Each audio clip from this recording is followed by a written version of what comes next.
Tallulah and this is my vlog. So, ladies and gentlemen, the question this week is, how can I eat dinner alone when my phone dies? Answer, visualize, darling. Daydream. Spend a moment daydreaming. Now, this is an issue that if you are not single, you may not be worried about, because obviously normally when you're eating dinner, you possibly are eating it with your husband, wife, children, gaggle of geese people around you. You know, who do I know, darling? Maybe the person watching this right now is queen of a small country, and so you are surrounded by servants and whatnot. But for the single person, watching dinner alone without a phone that works can be a legitimate challenge. Now, we're going to start tackling this by what to do if you're at home and this happens. It's very similar to what you do in public, but basically the basic thing about being at home for sure is a situation of spending this time visualizing. Now, visualizing is just a fancy sort of like business type word for daydream, darling. I think probably some adults thought we can't talk about daydreaming in a serious book once we get past the age of 6, and so they thought about the word visualize. But basically they're defined in the same dictionary definition. I mean, don't quote me on that, but I'm sure if you looked it up, if you've got time to look up words, then good on you, darling. Maybe you should write your own dictionary. Anyway, I digress. Oh yeah, so basically the thing about it is, when you're a child, darling, think back to all those many years ago when you were in a classroom and you were learning about trigonometry or something, and your mind just went and you had a little daydream, darling. I think I spent quite a lot of my time as a mere youth in a daydream world, but as an adult we shrink that time, and with the advent of telephones, darling, and cell phones, we're shrinking our daydreaming time even more, and that is a great pity, ladies and gentlemen, because daydreaming, now I'm not a scientist but I have researched this, daydreaming does expand one's mind and also gives space for your vision to actually come true. Darling, it does. Somehow we fall into a pit of imagining the worst case scenario and then spin out on that, as opposed to actually imagining the best case scenario and actually living in it in your mind, darling.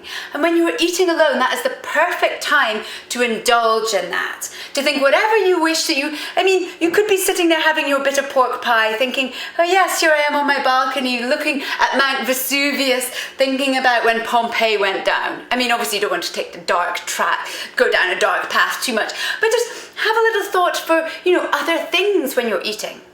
Now, another thing to do is, if you're very bored, if you're not very good at visualizing, I would say count the number of chews you take, because any mindfulness book will tell you it's something like 28 or 29, and when you're looking at a phone or a computer, you can forget about that, darling. You can just be shoveling it in like some sort of maniac on a golf course. I don't know who, maniac on a golf, I'm not sure what happened there, darling.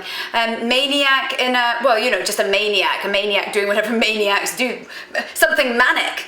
I don't know, I'm expanding your vocabulary obviously today, darling, giving you definitions left, right and centre.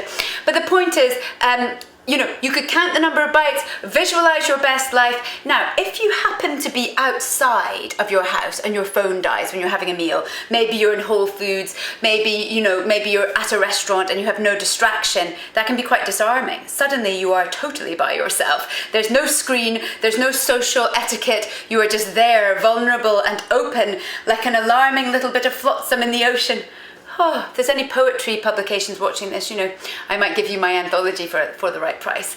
Anyway, so you're there at sea as you have your little couscous salad.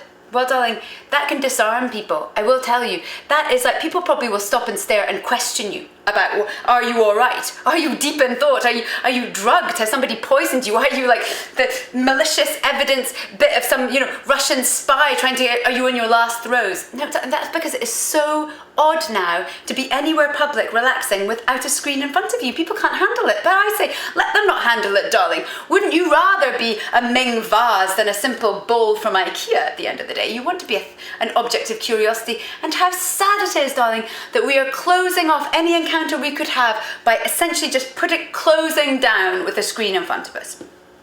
So I've probably inspired you to put down your phone immediately, run out and have a 3-course meal in public, and I would say do it, and then let me know how you get on, darling.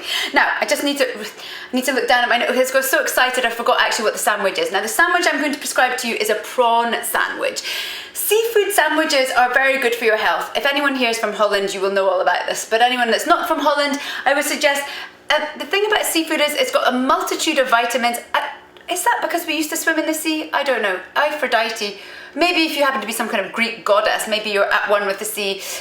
Maybe we're not, mammals? Well, we're very close to a whale, aren't we? So maybe that's got something to do with why we're good at eating, even seaweed. One should fry that up and have it on occasion. I'm not sure if I've ever done that, but it is available to us. The fruits of the sea and whatnot. So have a prawn sandwich. Oh, I just got excited, hit an avocado, but I think it's all right. And there we go, darling. Bon appétit, and enjoy your meal alone, toute seule. Et voilà.